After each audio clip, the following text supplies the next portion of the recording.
Bersatu, kita teguh, bercerai, kita roboh. Indah niat pepatah orang dahulu sebagaimana indahnya mauduk pidato yang akan saya sampaikan pada hari ini. Bahasa Melayu tonggak perpaduan merupakan wacana ilmiah yang akan dibicarakan.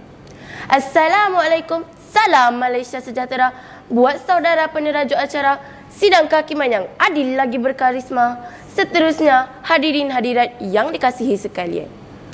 Perpaduan difahamkan sebagai satu proses yang menyatupadukan anggota masyarakat seluruhnya supaya setiap anggota masyarakat dapat membentuk satu identiti, nilai bersama dan satu perasaan kebangsaan dalam kalangan mereka. Seperti yang kita ketahui, tanpa perpaduan kaum, keamanan sukar untuk diwujudkan. Persoalannya, bagaimanakah kita dapat mewujudkan perpaduan di negara ini? Hadirin yang dihormati, indikator saya yang pertama ingin mengajak hadirin mengimbau sejarah ketamadunan Melaka. Kita dapati bahasa pengantar yang digunakan sebagai alat untuk berkomunikasi ketika itu ialah bahasa Melayu. Hal ini dikukuhkan lagi dengan catatan ilmuwan Inggeris R.O. Winstead yang menunjukkan bahawa bahasa Melayu telah digunakan sebagai bahasa perdagangan yang mengeratkan hubungan masyarakat yang berkunjung ke Melaka ketika itu. Justru itu, dapatlah kita katakan bahawa bahasa Melayu telah berfungsi sebagai lingua franca, iaitu bahasa perantaraan antara masyarakat. Maka tidak hairan dan jelaslah bahawa bahasa Melayu merupakan tonggak perpaduan sejak dahulu lagi. Hadirin yang dihormati, indikator saya yang kedua meninjau kepada penyata razak dan laporan talib. Penekanan telah diberikan kepada semua sistem sekolah yang sama, antaranya bahasa Melayu sebagai bahasa pengantar. Ini merupakan satu langkah untuk menyatukan kaum-kaum di Malaysia.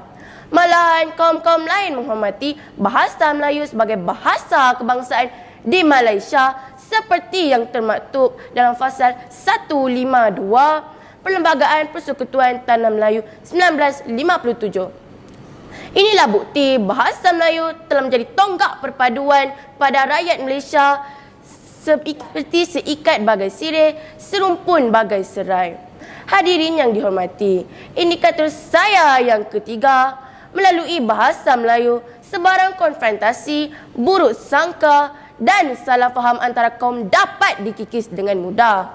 Saya suka meminjam kata-kata pujangga Zakbar yang berbunyi bahasa menunjukkan bangsa.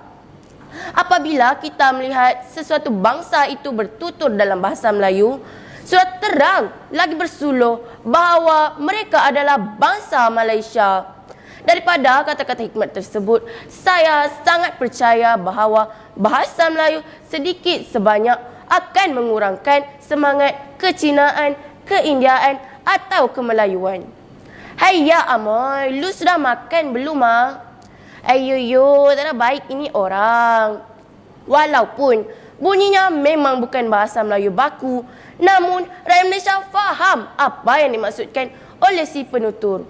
Keadaan ini boleh mengelak daripada timbul salah faham serta hubungan yang erat antara masyarakat dapat diwujudkan melalui bahasa. Barulah tidak terjadi seperti kata peribahasa, seperti ayam dengan itik. Maka jelaslah bahawa bahasa Melayu telah menjadi tonggak perpaduan di negara kita yang tercinta ini. Hadirin yang dihormati, natijahnya keharmonian yang kita kecapi selama ini tidak datang bergolek. Keharmonian ini dinikmati hasil daripada perpaduan kaum yang utuh dalam kalangan kita rakyat Malaysia. Untuk itu, janganlah kita memperlekehkan bahasa Melayu sebagai bahasa kebangsaan kita yang telah menjadi tonggak perpaduan kepada bangsa. Bersamalah kita memperkukuhkan bahasa Melayu dan mengeratkan perpaduan bangsa. Hidup muafakat membawa berkat. Sekian, terima kasih.